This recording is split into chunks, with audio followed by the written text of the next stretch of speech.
Fenomena menarik sedang terjadi di perang Iran melawan Israel dan Amerika Serikat. Yap, setelah media-media barat membongkar propaganda Israel, kini giliran warga Israel sendiri yang menyikap kebusukan rezim Zionis. Kehancuran Israel yang selama ini dirahasiakan mulai terkuak ke publik. Warga Israel juga muak dengan Benjamin Netanyahu, sang penjahat perang. Bahkan di saat perang semakin membara, terdengar suara lantang dari sebagian warga Israel sendiri yang berharap Iran keluar sebagai pemenang, sekaligus menghapus Benjamin Netanyahu dari panggung dunia. Mereka sudah muak dengan kepemimpinan yang menyeret negara mereka ke jurang kehancuran, di mana sirine berbahaya tidak berhenti meraung dan rasa aman yang pernah mereka miliki lenyap begitu saja. Nah, harapan tersebut nyatanya bukan isapan jempol belaka. Karena Iran telah secara resmi menunjuk pengganti Ayatollah Ali Khamenei yang tewas akibat serangan gabungan Amerika Serikat dan Israel. Pemimpin tertinggi baru Republik Islam Iran ini langsung menuai kebencian dari Donald Trump. Presiden AS ke-47 itu dengan terang-terangan menyatakan antipatinya yang mendalam terhadap figur baru ini. Yap, Mojtaba Khamenei, putra almarhum Khamenei. Trump dalam hal ini bahkan mengancam secara belak-belakan bahwa pemimpin baru Iran tidak akan bertahan lama tanpa restu Washington. Dan AS siap ikut campur urusan suksesi di Teheran. Sedangkan bagi RRGC serta mayoritas ulama Iran, justru sikap benci Trump ini membuktikan bahwa Mojtaba adalah figur yang pas, sosok tegas yang tidak bakal menunduk pada kekuatan imperialis barat, kan gitu.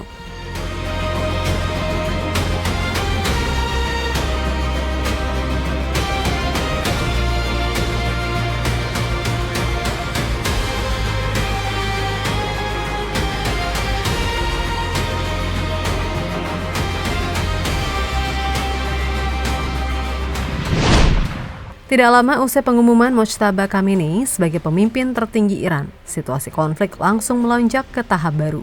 Al Jazeera melaporkan bahwa saksi mata merekam deretan rudal Iran melesat di langit bagian selatan Tel Aviv. Media ini kemudian menyebut serangan tersebut sebagai respon pertama Iran terhadap Israel pasca Mojtaba resmi dilantik sebagai Supreme Leader.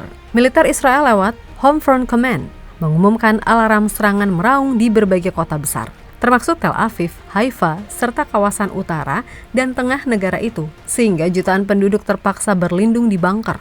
Tasnim News Agency dari Iran menyatakan bahwa serangan ini termaksud dalam gelombang terbaru operasi militer mereka terhadap Israel, yang disebut sebagai gelombang ke-30 dari Operation True Promise 4. Bahkan media resmi IRIB menayangkan gambar rudal yang bertuliskan "At your command, Sayyid Mojtaba", di mana tulisan itu dipandang sebagai lambang bahwa serangan ini adalah aksi militer perdana di bawah komando Mojtaba Khamenei. Sementara itu, Times of Israel melaporkan bahwa sejumlah rudal berhasil menembus hingga wilayah tengah Israel dan menimbulkan korban. Layanan ambulans Magen David Adom mencatat 6 orang luka, satu di antaranya dalam kondisi serius karena serpihan rudal di Tel Aviv. Di Petah Tikva, beberapa warga lainnya terluka akibat pecahan setelah sistem pertahanan Israel berusaha mencegat. Polisi Israel menemukan lebih dari selusin titik benturan di kawasan tengah. Beberapa sumber menyebut salah satu rudal kemungkinan membawa hulu ledak cluster warhead yang bisa menyebar bom kecil ke area luas. Foto serta video dari lokasi menunjukkan kerusakan pada bangunan dan kendaraan.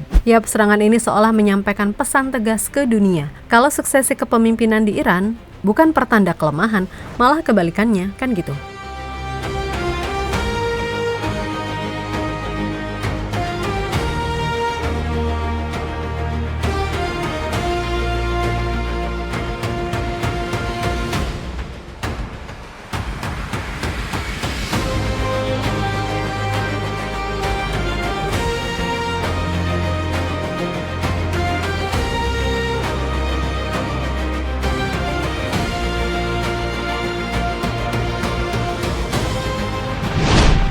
Kemudian kita sekarang masuk ke pembahasan bagaimana propaganda kotor Israel malah terbongkar oleh rakyatnya sendiri. Nah, jadi gini, warga Israel disebut mulai merasakan siksaan paling berat dari sebelum-sebelumnya. Salah satu faktor utama mengapa banyak pihak di dunia condong ke Iran adalah rasa empati terhadap Palestina. Bertahun-tahun Iran menjadi negara paling vokal dan konsisten membela hak rakyat Palestina. sementara Israel beserta sekutunya terus melakukan penindasan. Kini saat Iran berhadapan langsung dengan dua musuh utama Palestina, yaitu Israel dan Amerika Serikat, banyak yang menganggap ini sebagai bentuk keadilan.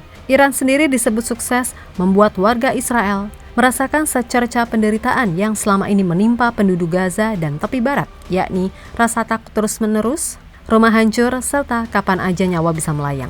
Dan penderitaan warga Israel yang selama ini ditutup-tutupi propaganda dari Netanyahu akhirnya terkuak di mata dunia. CNN baru saja menayangkan reportase mendalam dari jurnalis Nick Patton-Walsh yang meliput kondisi Tel Aviv, kota yang jadi sasaran utama rudal Iran. Walsh menggambarkan Tel Aviv sebagai kota yang sangat kacau. Jalan rusak, gedung ambruk, asap mengepul di segala penjuru. Bahkan rudal Iran yang hanya berhasil dicegat Iron Dome tetap menimbulkan ledakan hebat dan kerusakan besar karena kekuatan ledakannya yang luar biasa. Ibaratnya, satu rudal saja bisa meratakan wilayah luas walaupun pencegat Israel berupaya maksimal. Ngeri. Sayangnya, di kondisi ini, liputan CNN dibatasi aparat Israel yang masih berusaha menyembunyikan tingkat kehancuran sesungguhnya. Namun rekaman drone dari TRT World yang diambil tepat 1 Maret 2026 saat gelombang serangan awal Iran menampilkan pemandangan mengerikan gedung-gedung tinggi di Tel Aviv roboh total, rata dengan tanah, puing berserakan dan kobaran api. Reuters juga menggambarkan kekacauan luar biasa. Tim medis dan penyelamat Israel kewalahan menggali jenazah di bawah reruntuhan, sementara ribuan warga mengungsi ke tempat perlindungan bawah tanah.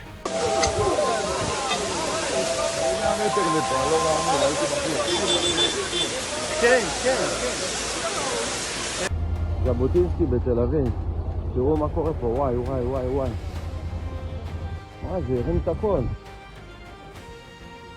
זה עתיד.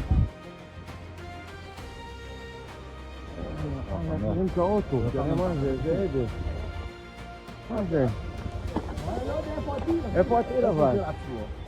זה רק אולי עקיבי עירות.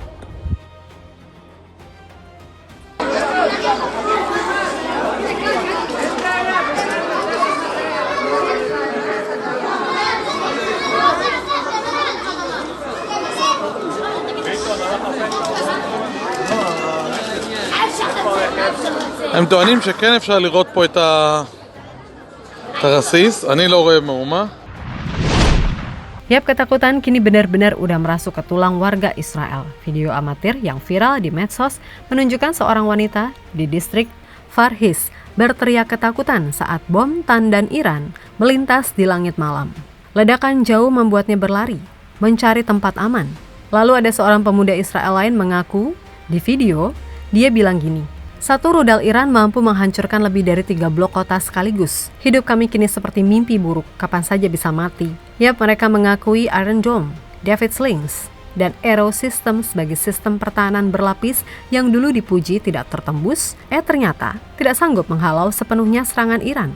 Ratusan rudal balistik Iran lolos meskipun jarak Teheran ke Tel Aviv sekitar 1.600 km dan harus melintasi wilayah udara negara lain. Lebih lanjut, di tengah gempuran balasan yang tidak henti, Garda Revolusi Iran atau RRGC merilis rekaman menyeramkan tentang kota rudal bawah tanah mereka. Sebuah jaringan terowongan raksasa di perut gunung yang dipenuhi deretan rudal balistik siap tembak. Fasilitas ini hanya sebagian kecil dari basis rahasia di seluruh Iran. Diketahui menyimpan rudal mutakhir seperti Khaybar Shekan, Sejil, Emat, dan Qadr, yang semuanya berjangkauan lebih dari 1.000 km. Rekaman yang dirilis sekitar 7 Maret 2026 dinilai sebagai sinyal kuat kalau Iran punya cadangan rudal berlimpah, tersembunyi aman dari serangan udara, dan siap meluncurkan gelombang lebih dahsyat kapanpun. Juru bicara RRGC memperingatkan kalau serangan Iran akan makin ganas dalam beberapa hari mendatang, dan ia meminta warga Israel untuk bersiap menghadapi serangan yang lebih mematikan. Sementara itu, Israel sendiri mengklaim telah menghancurkan basis RRGC serta kilang minyak di Iran, termasuk di Karaj, Teheran, dan Depot Shahran. The New York Times menyebut serangan difokuskan pada infrastruktur energi pendukung RRGC. CNN mengkonfirmasi ledakan besar di Depot minyak Shahran. Sementara rekaman terverifikasi menunjukkan api membara di pipa bahan bakar Teheran, memicu kepanikan warga sipil. Seorang jurnalis Iran meliput langsung di lokasi dengan kobaran api di belakang, menegaskan target bukan hanya militer melainkan juga fasilitas sipil yang mana itu jadi bukti kekejaman Israel. Namun kembali lagi serangan itu justru memicu respon Iran yang lebih ganas.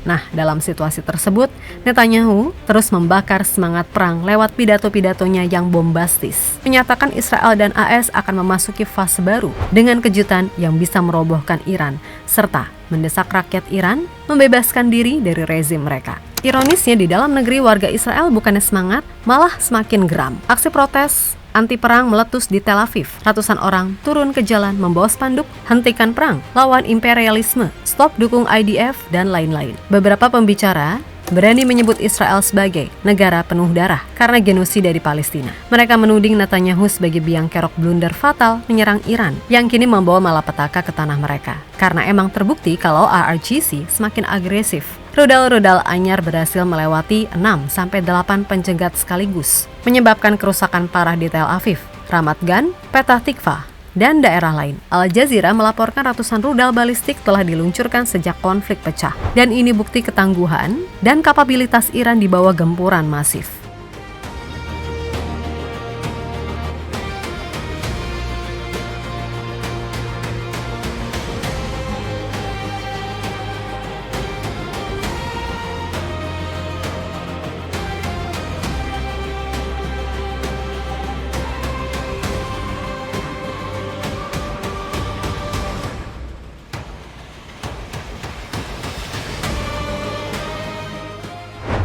Di sisi lain, di tengah perang yang kian memanas, banyak analis dunia mulai meragukan strategi Amerika Serikat beserta sekutunya. Salah satu komentar yang ramai dibahas muncul dari analis di CNN terkait pengangkatan Mojtaba Khamenei. Tidak bisa dipercaya, operasi Trump hanya mengganti satu Khamenei dengan versi yang lebih muda. Komentar itu yang kemudian dikutip Tehran Times, menyiratkan bahwa serangan militer yang menewaskan Ali Khamenei sama sekali tidak menggoyahkan sistem kekuasaan Iran. Ya kasarannya Iran hanya berganti wajah, sementara struktur politik dan militer tetap utuh, kan gitu.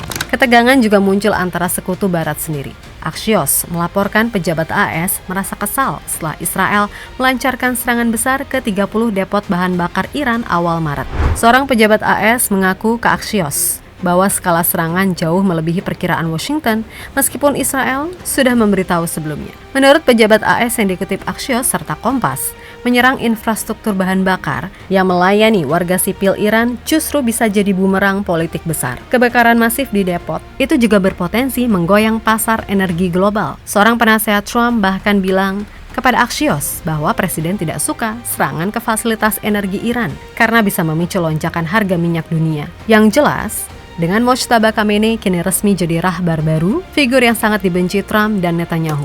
Pertanyaan krusial pun mulai menggantung. Akankah konflik ini membesar jadi perang habis-habisan? Ataukah dunia bakal menyaksikan babak baru yang lebih mengerikan? Di mana kekuatan Iran yang tidak terbendung akhirnya mengubah wajah Timur Tengah untuk selamanya? Pokoknya perang ini udah bukan sekedar urusan politik, tapi ini soal siapa yang bertahan hidup dan siapa yang ambruk di bawah tekanan perang yang mereka sendiri picu, kan gitu.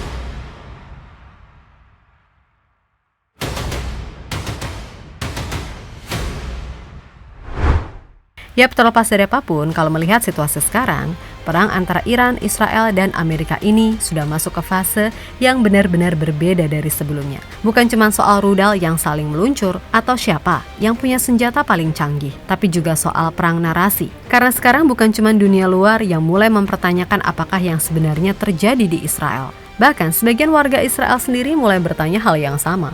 Sampai akhirnya muncul fenomena yang mungkin dulu sulit dibayangkan. Ada warga yang justru berharap perang ini segera berakhir. Bahkan kalau itu berarti Netanyahu harus turun dari panggung kekuasaan alias ya meninggoy gitu. Di sisi lain, Iran juga seperti ingin menunjukkan satu pesan besar ke dunia, bahwa pergantian pemimpin mereka bukan tanda kelemahan, justru sebaliknya. Dengan Mojtaba Khamenei yang sekarang memegang kendali, Iran tampaknya ingin memberi sinyal bahwa mereka masih punya banyak kartu di tangan. Mulai dari jaringan kota rudal bawah tanah, sampai cadangan persenjataan yang katanya masih panjang antriannya. Istilahnya, kalau diibaratkan gini, yang ditembak sekarang mungkin baru trailernya aja. Film utamanya katanya masih panjang. Tapi tentu aja semua itu tetap membawa satu kenyataan pahit.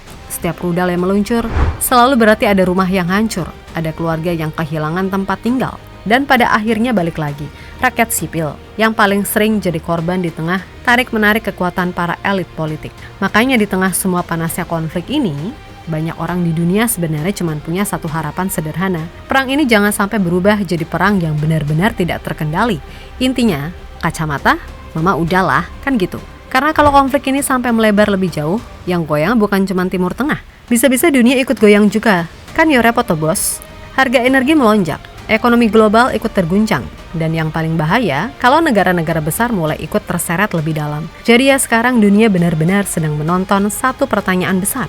Apakah konflik ini akan segera mereda atau justru baru saja membuka babak yang lebih besar lagi? Karena kalau melihat tensi yang terus naik seperti ini, kadang rasanya seperti lagi menonton pertandingan yang wasitnya belum tentu bisa menghentikan permainan. Dan kalau sudah begini, yang bisa dilakukan dunia sekarang mungkin cuma satu, menunggu dan berharap situasinya tidak semakin liar.